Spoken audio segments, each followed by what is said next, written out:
You may remember last year we told you the story of two Virginia men accused of murdering a Waverly police officer. They were found not guilty of the murder, yet in a rare move, sentenced to life behind bars. Ferrone Claiborne, Terrence Richardson, and Waverly police officer Alan Gibson. 25-year-old Officer Gibson was gunned down in these woods behind the Waverly Village apartment complex. Within a couple days, 27-year-old Terrence Richardson and 22-year-old Ferrone Claiborne emerged as suspects. Serious charges, you understand? Yes, ma'am. We knew who were the players.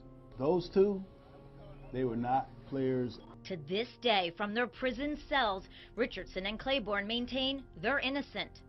Did you murder Officer Gibson? No, I didn't. Did you have any part in that murder? No, I didn't. Did you have any part in shooting Officer Gibson?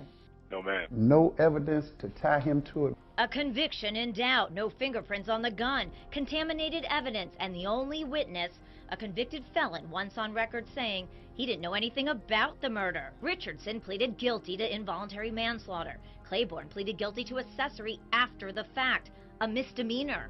But he said if I take this misdemeanor charge, that I can get released and go home the same day. And so he did, thinking all of this was now behind him. I think I've been blessed.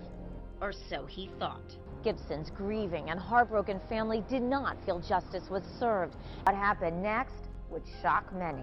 While the jury acquitted Claiborne and Richardson of murder, they convicted them of conspiracy to sell crack cocaine. They had pulled them over for drugs, but there was no drugs in the car. There was no drugs found on them, and there was no drugs found at their home. I know what it's like to scream at the top of your lungs that you're innocent, and no one is believing.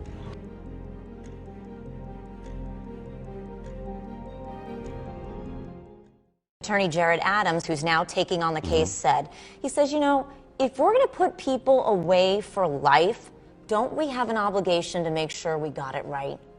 We just want transparency. We want to see everything. Outside of Richmond Courthouse, Attorney Jarrett Adams tells us he's fighting to see all reports, photos, warrants, and arrest sheets Virginia State Police have regarding the case of Terrence Richardson and Ferrone Claiborne. If the state police who initially investigated this case believe that they got it right, what's the point in not giving us the file? In a previous investigation, 8 News already uncovered a witness statement that doesn't match the description of Claiborne or Richardson.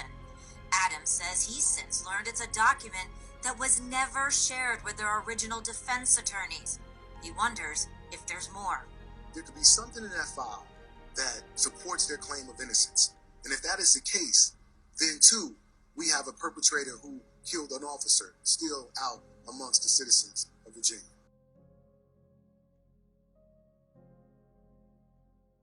They say the truth is to set you free. I'm relying on that.